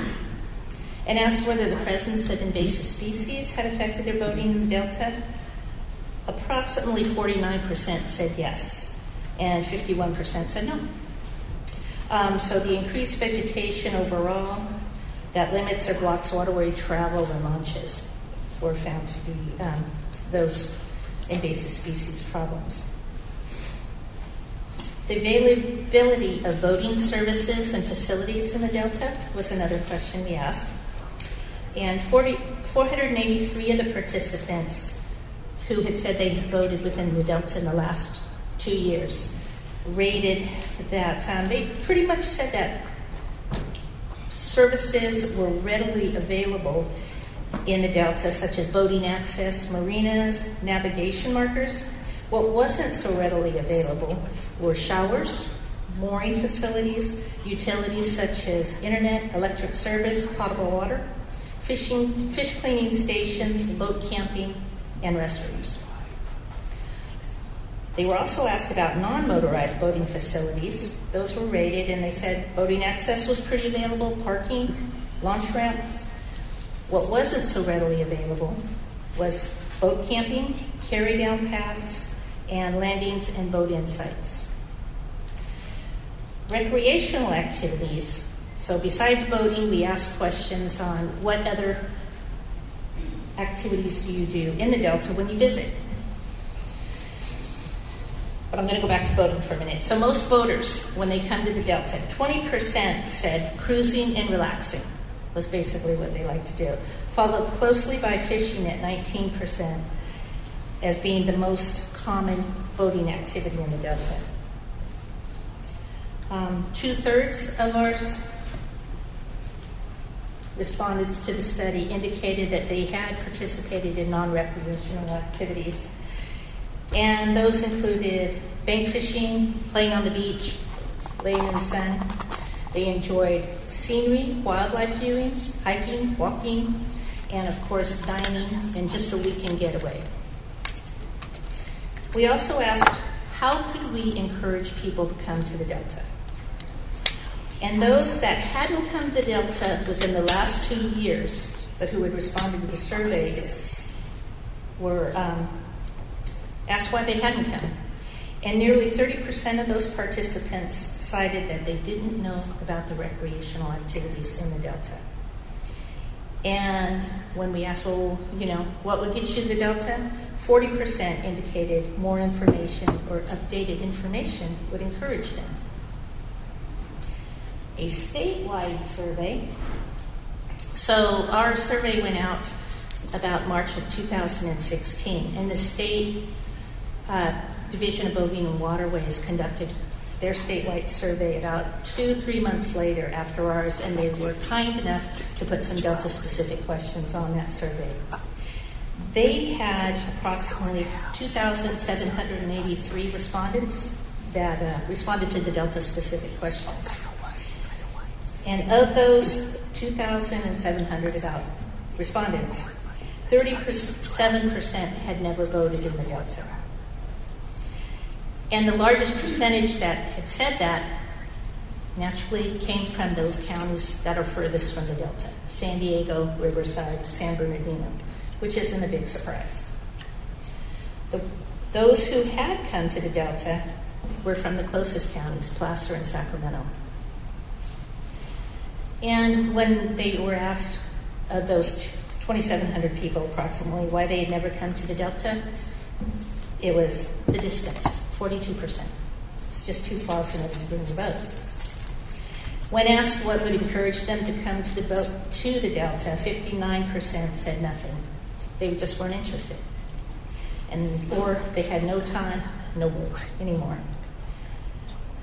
27% did say that if you improve the experience, improve water quality, fishing, better access, launch ramps, then that might bring them to the Delta. Also included in our survey, the researchers did some regional workshops where we talk about public outreach. And what they found basically is when you hold a workshop, they didn't feel they'd get the response they wanted. So they actively went out to 2 yacht clubs, San Joaquin Yacht Club down near Discovery Bay, and the Solano Yacht Club. They also went to the Sacramento Marina where they were having a meeting, and they asked people straight out questions. And what was interesting about their workshops is that invasive plants were a real concern of boaters in the South Bay. Overdue dredging and access maintenance came out of the West Delta, their Solano County. And then, of course, everybody was concerned about unregistered liveaboards, water quality, and crime. Our researchers, we also asked questions of Delta law enforcement, the Marine patrols. And I don't have this on the slide, so excuse me. The hot spots being, we asked them, where are you finding a lot of your concern, areas you have to spend time? And that was Ski Beach, the McCullum River, and the confluence of the American and Sacramento rivers.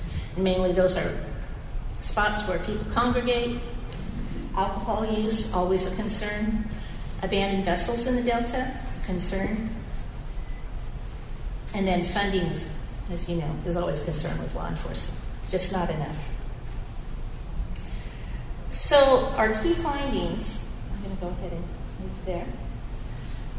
The interesting thing is that boaters in the Delta are highly invested. As I mentioned before, people have been, the average is people have been boating in the Delta for 20 years. So they value the qualities of boating in the Delta, especially when the aquatic weeds are taken care of.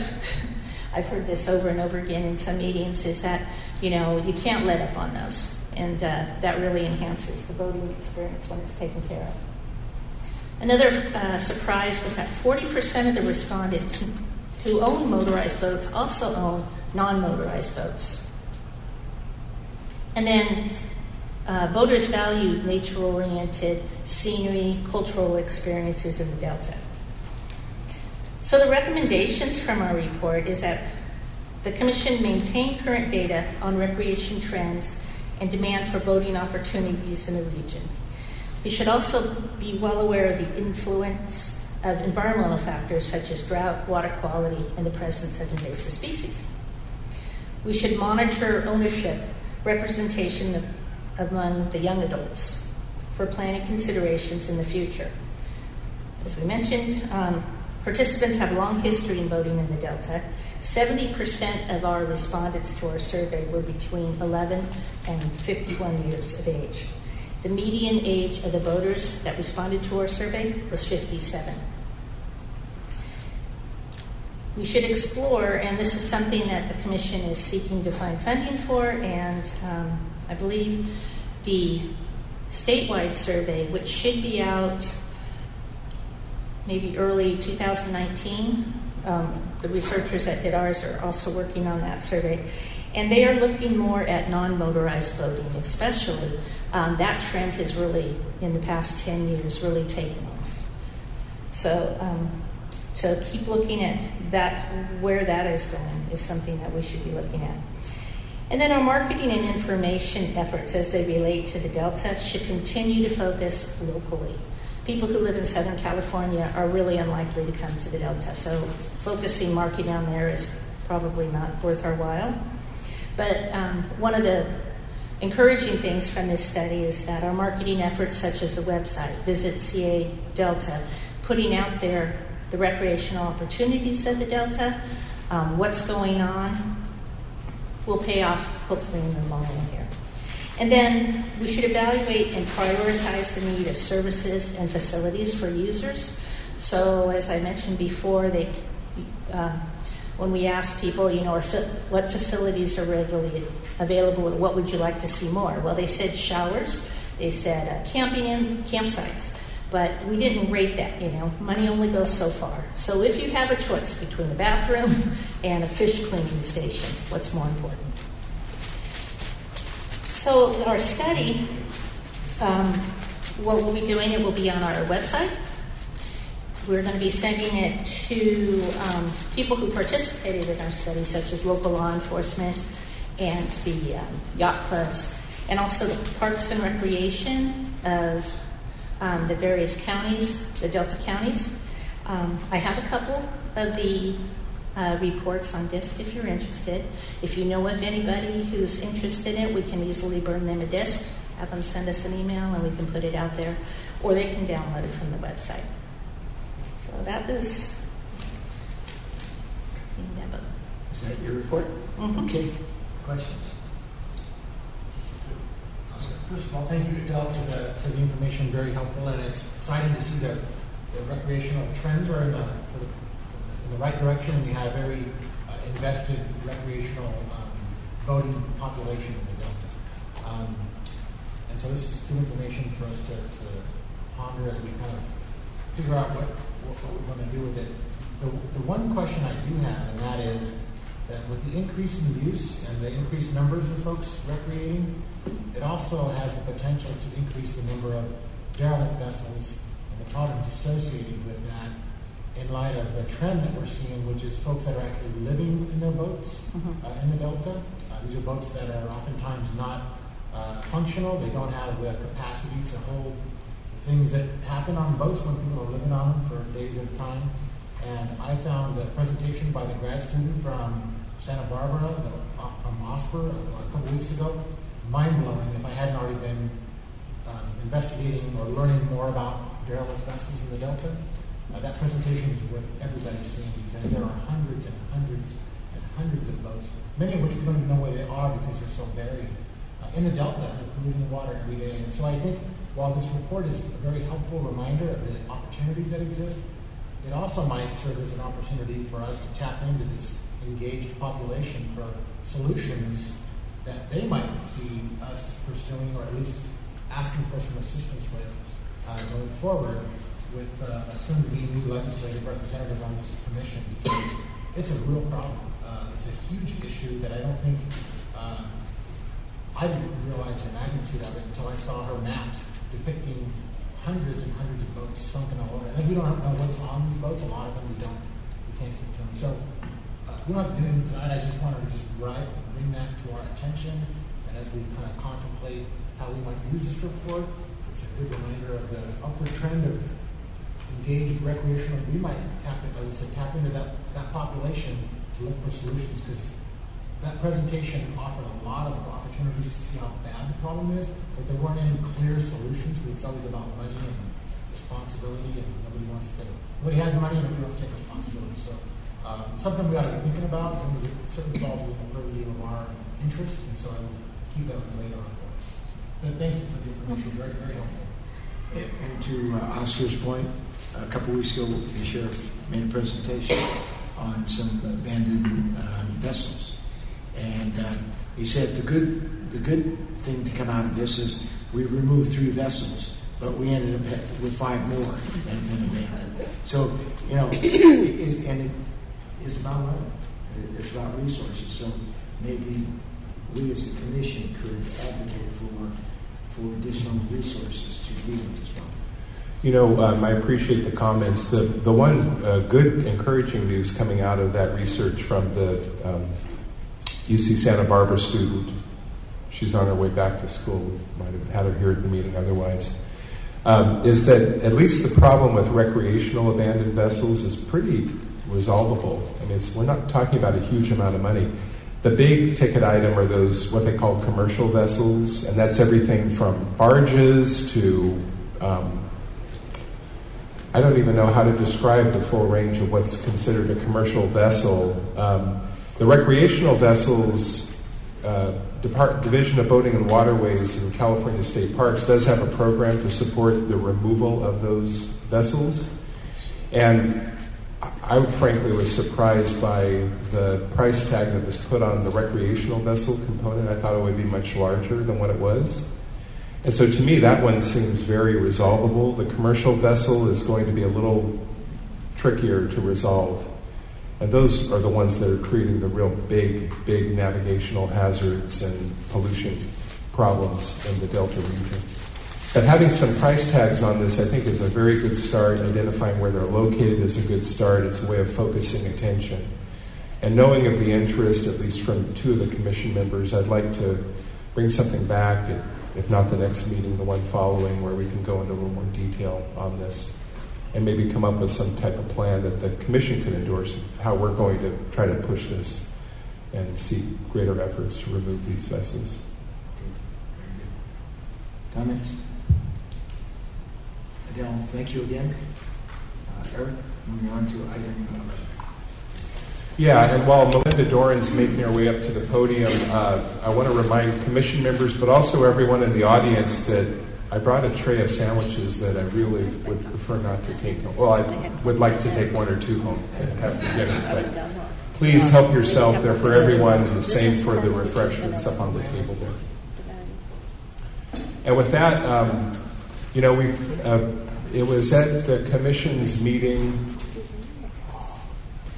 in July of 2016 that we had an initial discussion about the update of the Land Use and Resource Management Plan. This is one of those must-do activities of the Commission to prepare a plan for land uses in the primary zone of the Delta. The plan was last updated in 2010. That was before, or at least right at the time, the Delta Stewardship Council was just getting started. It certainly was before there was a Delta plan. There's a good argument to be made that the context has changed dramatically in the Delta since then, at least relative to Delta governance, if not actual what's happening on the ground in the Delta. And so we've been moving forward slowly initially, but now with greater urgency to work to update the Land Use and Resource Management Plan. And Melinda Dorin is our new program manager who joined the commission a few months ago. She's working diligently on this. She'll present a briefing to the commission. And then, Mr. Chair, I do have a request if you would appoint a subcommittee, because we would like to have a concentrated group of commission members that we can work in a little more depth on this in the coming months with a goal toward, we hope, bringing a revised land use plan for consideration to the commission about this time next year, if not a little bit sooner. And to the subcommittee, I believe we have 4 members that have indicated their willingness to serve. That's correct. That doesn't eliminate others who, if they haven't decided. No, more could join. Because it's 4 members, they're publicly noticed meetings, as we learned earlier, or were reminded earlier from the Bagley-Keene presentation. So 4, 8, if you want to do it as a group of 15, that's fantastic too. We can just take up commission meeting time to do it. But the thinking was, and we're not talking about more than maybe 2 or 3 meetings over the course of the next 9 months, but to be able to go into a little more detail than we would normally have time for at a commission meeting. So after Adele's, not Adele, I'm sorry. Melinda's presentation, then if anyone would like to serve, speak up, okay? Melinda? Thank you.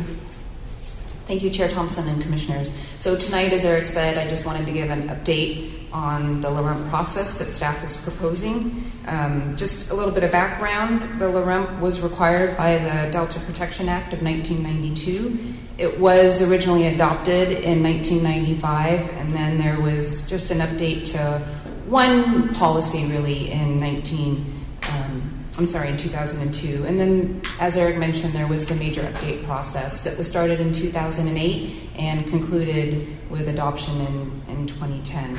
So our current process was discussed at the July 2016 meeting. Staff at that time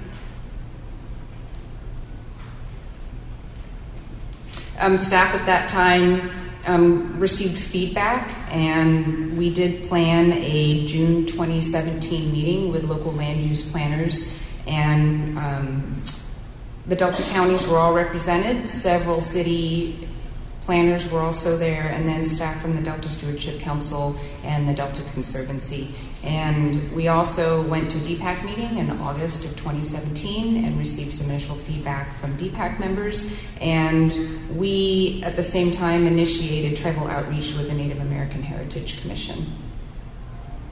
So in your packet, there's a little bit of information actually on the current structure on pages 8 through 10 at the very end of the staff report. And the current element areas, they all take that structure, but it is land use, agricultural, natural resources, recreation and access, water, levees, utilities, and infrastructure. And we're proposing a similar breakout, but maybe with a little bit different titles. And once again, this is just our initial staff proposal with initial discussion, so this will be all things that vetted through our process, our public process, and our commission process. So legacy communities, agriculture, natural resources, recreation, flood protection, and utilities and infrastructure. Our current structure for each element area, right now there's just an overview, and there's a goals statement, and then there are policies. All of the policies are just listed in paragraph form, and we are proposing to streamline and change the structure to have a background section, which would be similar to the existing overview section, findings, goals, objectives, measures of success, and recommendations. And the definitions of all of those are in your staff packet. And then what we're looking at as a policy structure is also in the staff report, and that's on page 6 and 7 are the examples of the proposed structure. Our draft schedule. So we are here tonight, obviously. We did kick off tribal consultation, but we weren't going to send letters out until after tonight's meeting, until we had a chance to discuss and brief the commissioners. So we will start that process after this meeting.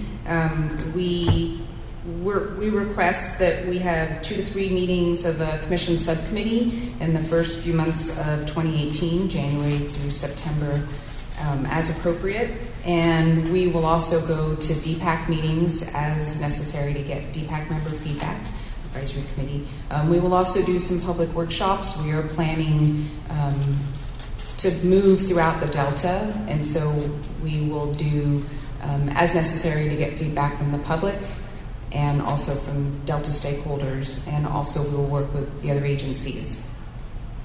And then our goal is to have consideration before this commission in September. We're hoping on a 9-month to 12-month process to take this back to the commission, as well as give you regular briefings throughout the first few months of the year. And then after the commission adopts, or concurrent with that, we will be going through an OAL process. So we will need to update this into our regulations. And we'll be working with Nicole and Jessica on that process. So, and that is it. Questions for Melinda? Yes. Erik, sorry, you good? Okay, I guess the committee that is the members that agreed to serve. Supervisor Wynn is going on. Let's see, Councilmember Susan Loftus, City Council Rep. Bob Ferguson. Okay, Bob. And then Jenny Lester Moffett from State Agency Rep. Anyone else wanting to serve? Dying to serve? See, the thing to remember here is if you don't show up for the meeting, you get requested to serve on the subcommittees. So, no, and I did have a chance to speak with Jenny and with Councilmember Loftus, and they both were amenable to participating. And I really appreciate the willingness of Commissioner Ferguson and Commissioner Wynn to step forth as well. Thank you. If there's no action required, No, we don't need to. You can just appoint the subcommittee. It doesn't need to be a motion. Okay, and then the questions of you, we'll see you in a year. Hopefully before. See you before. Any comments or announcements from my colleagues? Erik, any comments? No, just the next commission meeting will be in West Sacramento on November 16th. Okay, that's a King's game? All right, well, thank you all. And there were some sandwiches left. Go ahead and have one or two. Leave two for Erik. They just said they're sandwiches left.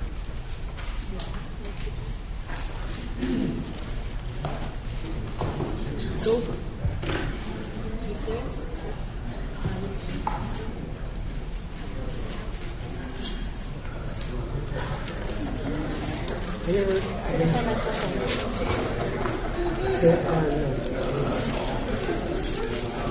I didn't even hear him make the gavel.